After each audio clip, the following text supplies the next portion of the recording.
Assalamualaikum warahmatullahi wabarakatuh. Salam sejahtera dan salam perpaduan kepada kamu di luar sana. Konco-koncoku, welcome to my channel.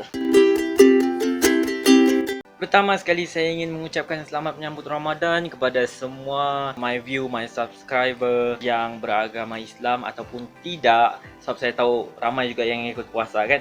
So selamat menyambut Ramadan, selamat berpuasa dan enjoy your PKP, okay? Dan thank you sekali lagi untuk semua subscriber yang lama dan juga yang baru. Syukur Alhamdulillah, terima kasih kerana bagi kepercayaan kepada saya sampai kamu subscribe untuk dengar cerita-cerita baru dan juga konten-konten yang saya buat. Kamu boleh membagi pandangan dan juga suggestion dengan komen di bawah. Ustaz Al-Fadil Ibit Liu bukanlah suatu nama yang asing bagi kita. Sebab dia terkenal dengan sifat pemurah, mahmudah, ihsan dan suka menolong orang. Dan juga menyampaikan dakwah dengan bagi saya cukup dekat dengan masyarakat dan menggunakan pendekatan yang sangat-sangat mahmudah. Selalu berbuat kebaikan kepada semua umat manusia, tidak mengira bangsa dan juga agama. Dan baru-baru ini kita telah digemparkan lagi dengan berita mengenai Ustaz Al-Fadil Ibit Liu bahawa beliau dipanggil ke Balai Polis Bukit Aman untuk membantu siasatan di mana ada beberapa insan ataupun individu hamba Allah yang membuat aduan mengenai beliau. Lebih tepat lagi mengenai berita viral yang dibantu oleh Ustaz Ibit Liu semasa berada di Kedah. Dan syukur Alhamdulillah melalui kenyataan Ustaz Al-Fadil Ibit Liu sendiri, anggota PDRM begitu baik melayani dan menyantuni beliau. Syukur Alhamdulillah. Saya percaya dan kamu semua di luar sana mesti percaya juga bahawa anggota PDRM just menjalankan tugas mereka dan tidak lebih dari itu. Dan syukur Alhamdulillah, terima kasih kepada semua frontliner dan juga terutamanya PDRM dalam isu ini. Namun pada itu Ustaz Al-Fadil Ibit Liu pun mengeluarkan luahan hatinya di Facebook melalui akaun Ibit Liu mengenai perasaan sedihnya terhadap apa yang dilalui dan apa yang telah dinasihati oleh anggota PDRM supaya beliau berhenti buat seketika di dalam membantu dan juga mengagihkan bantuan terhadap orang lain di atas sebab-sebab yang tertentu. Dan ini menimbulkan satu rasa yang sedih dan juga terkilan bukan sahaja di kalangan rakyat Malaysia, tapi apa yang saya tengok ramai view dari Brunei, Indonesia, Singapura dan juga negara-negara lain menentang ataupun mengutuk apa yang telah berlaku di atas Ustaz Al-Fadil Ibit Liu. Di dalam kenyataan Ustaz Ibit Liu juga dia menyatakan bahawa selepas ini mungkin dia akan berhenti ataupun tidak pastilah sama ada dia berhenti terus ataupun hanya untuk sementara bagi menyalurkan bantuan ataupun pergi ke lokasi-lokasi masyarakat yang kurang berkemampuan ataupun sangat-sangat memerlukan itu dan hanya membantu dari segi jarak jauh iaitu bantuan transfer secara online. Tetapi guys, syukur Alhamdulillah kita baru mendapat berita bahawasanya PDRM telah membuat kenyataan bahawa pihak PDRM telah memberi kebenaran kepada Ustaz Al-Fadil Ibit Liu untuk membuat bantuan dan juga mengagihkan makanan asalkan mengikut tata tertib dan juga undang-undang yang telah ditetapkan oleh pihak PDRM dan juga KKM, yakni sentiasa menjaga jarak dan juga menggunakan PPE. Bagaimanapun polis telah menegaskan bahawa tidak akan ada seorang pun yang akan terlepas daripada undang-undang jika sebarang peraturan panjang PKP ini dilanggar. Berbalik kepada isu Al-Fadil Ustaz Ibit Liu, walau apa keadaan sekalipun selepas ini, jika beliau ingin meneruskan bantuan ataupun just ingin menghantar wang melalui online transfer, kita haruslah menghormati keputusan beliau dan juga sentiasa mendoakan beliau dalam rahmat Allah dan sentiasa dimurahkan rezeki dan menjadi ikon pada semua rakyat Malaysia, malahan umat manusia. Dan rasanya tidak salah orang Malaysia menggelar beliau sebagai malaikat tak bersayap kesayangan rakyat Malaysia. Dan di sini saya ingin berkongsi dengan kamu semua mengenai perkongsian daripada seorang senior di dalam bidang agama iaitu Tuan Guru Hanif Saleh, di mana beliau berkongsi dan juga memberikan pendapat mengenai isu Ibit Liu. So ya, jom saksikan. Hantar memang. Ada orang bertanya tentang perbuatan salah seorang hamba Allah. Salah seorang hamba Allah yang melakukan infak, melakukan sedekah, menolong orang lain, menolong fakir miskin dan sebagainya. Jadi mungkin saya boleh sebutlah siapa hamba Allah Subhanahu Wa Taala itu. Mungkin saya boleh sebut siapa dia, iaitu Al-Fadil, orang yang sangat saya kagum dengan usahanya, orang yang sangat saya hormat dengan ucapannya, dengan sikapnya, iaitu Al-Fadil Ustaz Abid Liu yang banyak melakukan kebaikan. Sabit di dalam hadis baginda Nabi SAW, dua perkara yang patut diiri hati, iaitu rajulun atahullah ummala fasallatahu ala halakihi fil haq, wa rajulun atahullah hikmata fahuwa yaqdi biha wa yu'allimuha. Pertama, seseorang tidak harus iri hati kecuali dua perkara. Yang ni boleh kita iri hati. Maksud iri hati tu untuk kita bersaing, nak macam dia juga. Pertama, seorang yang dikurniakan harta oleh Allah, lalu diberi tenaga kuasa olehnya menghabiskannya pada jalan kebenaran. Kedua, ialah orang yang diberi ilmu kebijaksanaan oleh Allah, lalu ia mengamalkannya dan mengajarkan. Ini dua, boleh kita iri hati. Maksud iri hati itu, iaitu kita nak jadi macam dia. Saya melihat Ustaz Abid Liu ni, subhanallah, kalau kita melihat orang yang mengajar agama di masjid, mengajar Quran itu ramai, mengajar kitab ramai, tapi nak buat kebaikan sebagaimana yang dibuat oleh Al-Fadil Ustaz Abid Liu, itu tak ramai orang boleh buat, yang boleh memberi kebaikan kepada orang. Kerana baginda Nabi SAW bersabda, khairun nasi anfa'uhum linnas, sebaik-baik manusia adalah yang paling bermanfaat bagi manusia, sebaik-baik manusia. Dan di dalam hadis juga baginda Nabi SAW menyebutkan, al-mu'minu ma'laqatun wala khairun fi man la ya'lafu wa la yu'lafu. Orang yang beriman itu jinak dengan orang lain, maka tiada ada kebaikan orang yang tidak menjinaki orang lain dan tidak mahu dijinaki oleh orang lain. Ustaz Abid Liu ni, dia pergi merata tempat nak buat baik kepada masyarakat. Dia menyambungkan hubungan dengan orang lain dengan berkasih sayang. Kita tengok ucapannya, percakapannya, Masya Allah, Tabarakallah.